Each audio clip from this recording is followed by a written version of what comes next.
नमस्कार दोस्तों, जय हिंद, वंदे मातरम। दोस्तों, इस वीडियो में बात करने वाले हैं बाल विकास एवं शिक्षा शास्त्र के प्रैक्टिस सेट नंबर 7 है दोस्तों। टॉप 30 एमसीक्यूज रहने वाले हैं, प्रश्नों की आपके सीरीज ये है। फुल एक्सप्लेन के साथ बताने वाले हैं। और इस प्रैक्टिस सेट पे 30 ऐसे प्रश्न दोस्तों लिए गए हैं जो आपके प्रीवियस ईयर यानी कि पुराने पेपरों से सभी क्वेश्चन यहाँ पे सबमिट किया गया है। यानी कि प्रीवियस ईयर के क्वेश्चन है आपके, तो बहुत ही इंपॉर्टेंट यह प्रैक्टिस सेट होने वाला है। आपके एमपी वर्ग 1, 2, 3 से लिए गए हैं, सी टेट, यूपी टेट, सभी से बेहतरीन यहाँ पे 30 क्वेश्चन लिए गए हैं, जो दोस्तों यहाँ से लगभग आपके समझ सकते हैं कि 5 से 6 क्वेश्चन रिपीट होने के चांसेज हैं। तो आइए शुरू करते हैं। और इसके पिछले प्रैक्टिस सेट देखना है तो आई कार्ड पे एक लिंक आएगा, तो आप लोग देख सकते हैं। पहला क्वेश्चन स्क्रीन पर है दोस्तों, ये आपके सी टेट, यूपी टेट और वर्ग 2 में पूछा गया था। मिश्रित आयु वर्ग वाले विद्यार्थियों की कक्षा से व्यवहार रखने वाले शिक्षक के लिए का ज्ञान सर्वाधिक महत्वपूर्ण है? उनके अभिभावकों के व्यवसाय का ज्ञान, सामाजिक आर्थिक पृष्ठभूमि का ज्ञान, सांस्कृतिक पृष्ठभूमि का ज्ञान या विकासात्मक अवस्थाएं। तो दोस्तों, मिश्रित आयु वाले जो विद्यार्थियों को कक्षा से व्यवहार रखने वाले शिक्षक के लिए जो है विकासात्मक अवस्थाएं का ज्ञान सर्वाधिक महत्वपूर्ण होता है। ठीक है, तो बच्चों के विद्यार्थियों के विकासात्मक अवस्थाओं का सर्वाधिक ज्ञान महत्वपूर्ण हो जाएगा।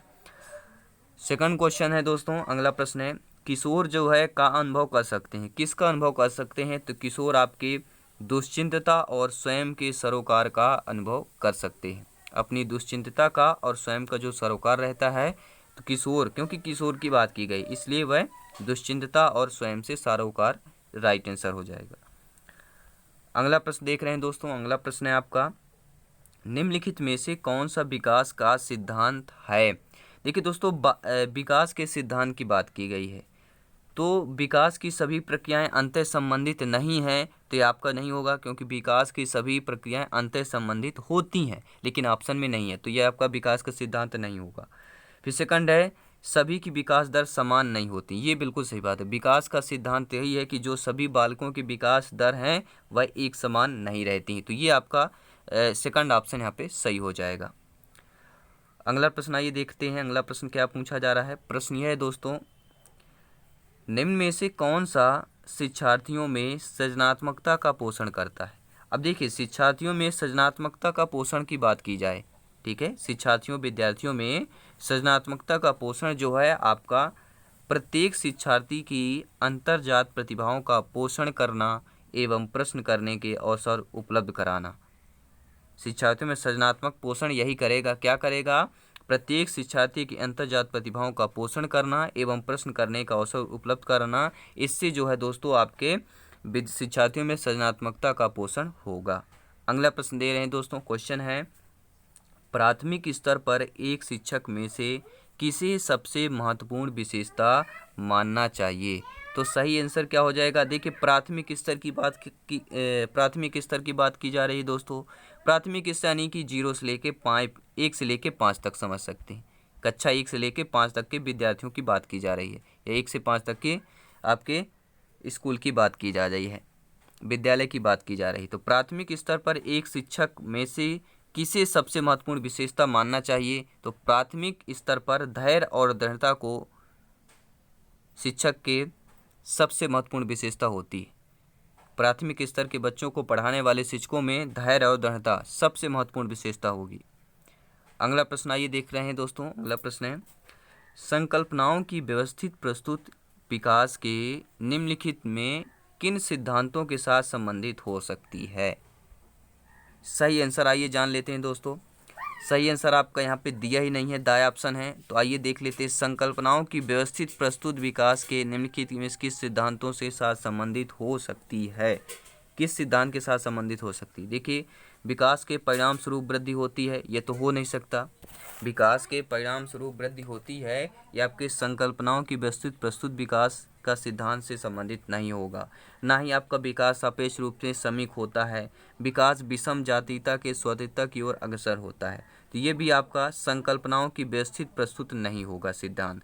तो यहाँ पे कोई भी ऑप्शन ही नहीं है दोस्तों। अगला प्रश्न देख रहे हैं, बच्चों की सीखने की प्रक्रिया में माता पिता को भूमिका निभानी चाहिए। तो बच्चों की सीखने की प्रक्रिया, अब देखिए बच्चों की सीखने की प्रक्रिया जो होती है उसमें माता पिता आ गए, यानी अभिभावक आ गए। तो अभिभावकों यानी कि माता पिता की भूमिका क्या होनी चाहिए, क्या निभानी चाहिए, अग्रोन्मुखी होनी चाहिए। कैसी होनी चाहिए? बच्चों की सीखने की प्रक्रिया में माता पिता, उनके अभिभावकों की जो भूमिका होती है कैसी निभानी चाहिए? अग्रोन्मुखी, यानी कि बाय ऑप्शन आपका हो जाएगा। अगला प्रश्न है, निचली कक्षाओं में शिक्षण की खेल पद्धति मूल रूप से आधारित है। अब देखिए निचली कक्षाओं पूछा गया, तो निचली कक्षाओं आपका क्या हो सकता है? प्राथमिक ही होगा। तो प्राथमिक कक्षाओं में शिक्षण की खेल पद्धति मूल रूप से आधारित होती है विकास एवं वृद्धि के मनोवैज्ञानिक सिद्धांतों पर, हो जाएगा, साय ऑप्शन होगा।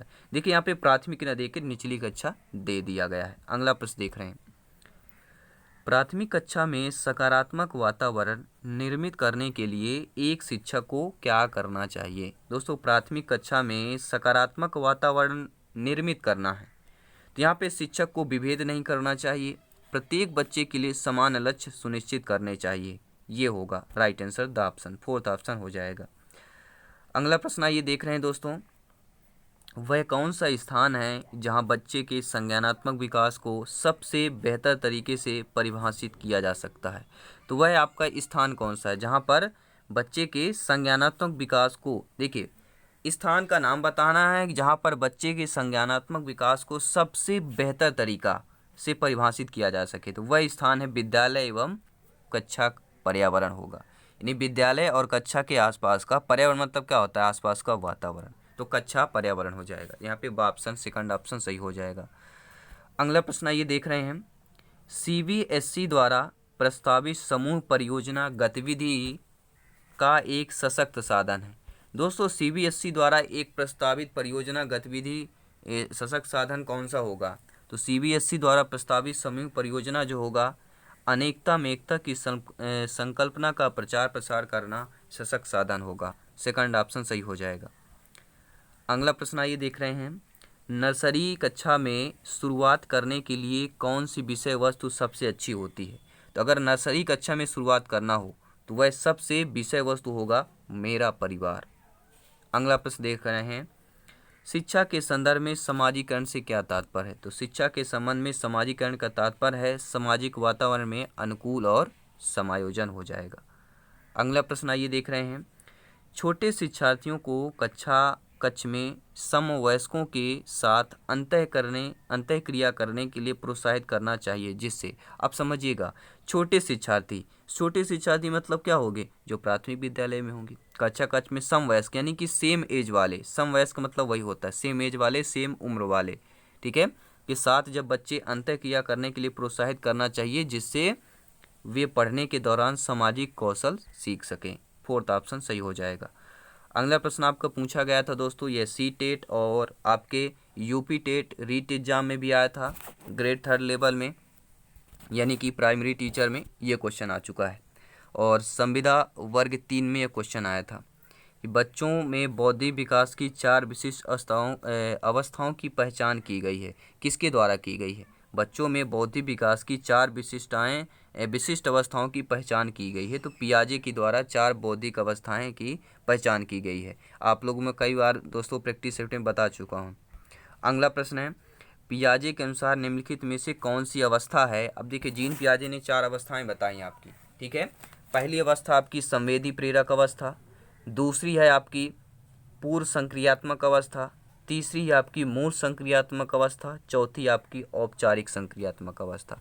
लेकिन यहाँ पे यह पूछा कि ऐसी कौन सी अवस्था है जिससे बच्चा अमूर्त संकल्पनाओं के विषय में तार्किक चिंतन करना प्रारंभ करता है? तो अमूर्त की जब भी बात की जाती है, बच्चा अमूर्त संकल्पनाओं के विषय में तार्किक चिंतन करना आरंभ कर देता है, तो वह औपचारिक संक्रियात्मक अवस्था हो जाएगा, यानी 11 वर्ष के ऊपर बालक होंगे। जब 11 वर्ष का बालक होगा, जब औपचारिक संक्रियात्मक अवस्था में बालक पहुंच जाएगा, तब बच्चा जो है अमूर्त संकल्पनाओं के विषय में तार्किक चिंतन करने लगता है। अगला प्रश्न क्या है दोस्तों, आइए देखते हैं, निम्नलिखित में से कौन सी संज्ञानात्मक क्रिया दी गई सूचना के विश्लेषण के लिए प्रयोग में लाई जाती है? तो सूचना के विश्लेषण के लिए प्रयोग में लाई जाती है अंतर करना, संज्ञानात्मक क्रिया। तो क्या हो जाएगा? अंतर करना, तीसरा ऑप्शन सही हो जाएगा। अगला प्रश्न देखेंगे, निम्नलिखित में से कौन सा सत्य है?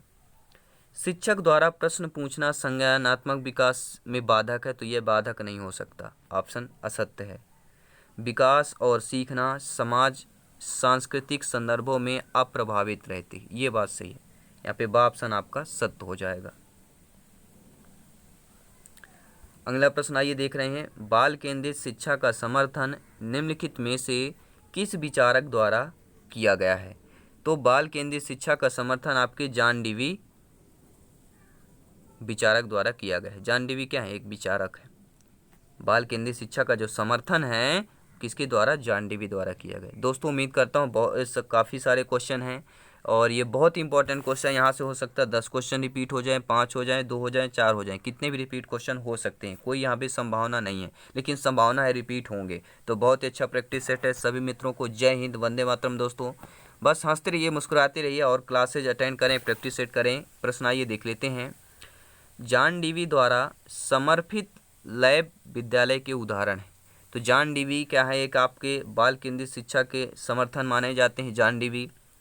तो जॉन डीवी द्वारा समर्थित लैब विद्यालय का उदाहरण कौन सा होगा? तो समर्पित यहाँ पे समर्थित लैब विद्यालय का उदाहरण होगा प्रगतिशील विद्यालय। क्या हो जाएगा? प्रगतिशील विद्यालय हो जाएगा। अगला प्रश्न देखेंगे, शिक्षण से अधिगम पर बल देने वाला परिवर्तन हो सकता है। तो शिक्षण से अधिगम पर बल देने वाला परिवर्तन हो जाएगा बाल केंद्रित शिक्षा पद्धति अपनाकर।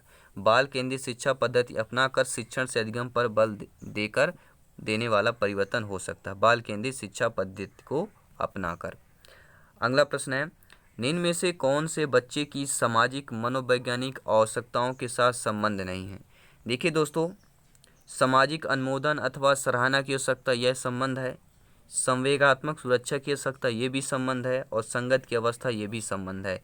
लेकिन जो तीसरा ऑप्शन आपका दिया है, शरीर से अपशिष्ट पदार्थों का नियमित रूप से बाहर निकलना, यह बच्चे के सामाजिक मनोवैज्ञानिक आवश्यकताओं के साथ संबंध नहीं है।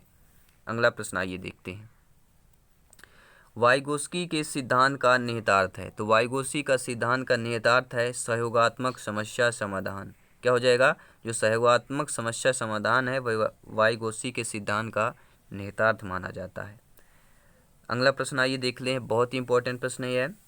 लॉरेंसन कोहल वर्ग के द्वारा प्रस्तावित निम्नलिखित चरणों में से प्राथमिक विद्यालयों के बच्चे किन चरणों का अनुसरण करते हैं? लॉरेंसन कोहल वर्ग के द्वारा प्रस्तावित जो है चरण है, प्राथमिक विद्यालय के बच्चे किन चरणों का अनुसरण करते हैं? तो आज्ञा पालन और दंड उन्मुखीकरण जो चरण है इसका करते हैं, और व्यक्तिकता और विनिमय का, यानी कि ऑप्शन होगा पहले और दूसरे का आपका बच्चे जो है ये चरणों का अनुसरण करते हैं। आज्ञा पालन और दंड उन्मुखीकरण, व्यक्तिकता हो जाएगा और विनिमय हो जाएगा। अगला प्रश्न आइए देख लेते हैं, कोहल वर्ग के अनुसार शिक्षक बच्चों में नैतिक मूल्यों का विकास कर सकता है। तो कोहल वर्ग के अनुसार जो है शिक्षक जो है बच्चों में नैतिक मूल्यों का विकास कर सकता है, नैतिक मुद्दों पर आधारित चर्चाओं में उन्हें शामिल करके कर सकता है। नैतिक मुद्दों पर आधारित चर्चाओं में उन्हें शामिल करके शिक्षक जो है बच्चों में नैतिक मूल्यों का विकास कर सकता है। अगला प्रश्न आइए देख लेते हैं, पियाजे के संज्ञानात्मक विकास के चरणों के अनुसार इंद्रिय गामक यानी संवेदी प्रेरक अवस्था किसके साथ संबंधित है? ठीक है, 4 अवस्थाओं में आता है इंद्रिय गामक अवस्था यानी कि संवेदी प्रेरक अवस्था, जो कि 0 से 2 वर्ष तक होता है। प्रथम अवस्था है आपकी, तो यहाँ पर क्या हो जाएगा, अवस्था किसके साथ संबंधित है? तो आपके अनुकरण, स्मृति और मानसिक निरूपण, सेकंड ऑप्शन सही हो जाएगा। अगला प्रश्न है दोस्तों, वाइगोस्की जो है बच्चों के सीखने में निम्नलिखित में से किस कारक की महत्वपूर्ण भूमिका पर बल देते हैं? तो वाइगोस्की बच्चों के सीखने में सामाजिक कारक की महत्वपूर्ण भूमिका पर बल देते हैं। किस पर? सामाजिक कारक की महत्वपूर्ण भूमिका पर बल देते हैं। अगला प्रश्न आइए देख लेते हैं, अगला प्रश्न क्या पूछा जाए, बहुत ही महत्वपूर्ण प्रश्न है, ध्यान दीजिएगा। बच्चे दुनिया के बारे में अपनी समझ का सृजन करते हैं, इसका श्रेय किसको जाता है? तो बच्चे दुनिया के बारे में अपनी समझ का सृजन करते हैं, इसका श्रेय जीन पियाजे जी को जाता है। अगला प्रश्न देखेंगे, एक शिक्षार्थी कहता है उसका दादा आया है। एक शिक्षक होने के नाते आपकी प्रतिक्रिया होनी चाहिए। सी टेट, यूपी टेट और आपके वर्ग 1 में पूछा गया प्रश्न है। एक विद्यार्थी कहता है उसका दादा आया है, एक शिक्षक होने के नाते आपकी प्रतिक्रिया होनी चाहिए। अच्छा, उसके दादाजी आए हैं, ये आपके शिक्षक होने के नाते प्रतिक्रिया होनी चाहिए। सही आंसर। और लास्ट क्वेश्चन है 30 नंबर क्वेश्चन है, एक महिला ने भोजन प्राप्त करने के लिए अपने बच्चे को बेच दिया। इस खबर के आधार पर जो है अच्छी तरह समझा जा सकता, क्या समझा जा सकता? कोई भी महिला है अपने भोजन प्राप्त करने के लिए बच्चे को बेच दे, तो इसके आधार पर क्या समझा जा सकता है? पदानुक्रमिक आवश्यकताओं का सिद्धांत। पदानुक्रमिक, तो पद का अनुक्रमिक यानी बच्चे के बदले भोजन, तो आपका क्या हो जाएगा? पदानुक्रमिक आवश्यकताओं का सिद्धांत कहलाएगा। दोस्तों ये रहे आपके 30 महत्वपूर्ण प्रैक्टिस क्वेश्चन रहे हैं, जो आपके प्रीवियस ईयर क्वेश्चन का कलेक्शन था। और चैनल पे पहली बार विजिट कर रहे हैं, सब्सक्राइब कर लें। और इसी तरह के क्वेश्चन और इससे बेहतर तैयारी के लिए शिक्षक भर्ती के सिलेक्शन पाने के लिए जायसवाल कोचिंग सेंटर को जरूर ज्वाइन करें, क्योंकि हम बात करते हैं शिक्षक भर्ती की, बात करते हैं शिक्षक भर्ती रिलेटेड ही क्वेश्चन मिलेंगे, वो भी आपके सिलेबस एग्जाम पैटर्न के अनुसार। तो दोस्तों हमारी इच्छा राष्ट्र हित में शिक्षा की बात करते हैं, तो सभी मित्रों को जय हिंद, वंदे मातरम। जायसवाल कोचिंग सेंटर मध्य प्रदेश का नंबर 1 चैनल शिक्षक भर्ती का बन चुका है। यह आप लोगों का प्रेम और स्नेह है। बस दोस्तों चैनल पे आइए, सब्सक्राइब कीजिए, बेल आइकन प्रेस कीजिए और बेहतर तैयारी कीजिए। तो सभी मित्रों का धन्यवाद। जय हिंद, वंदे मातरम।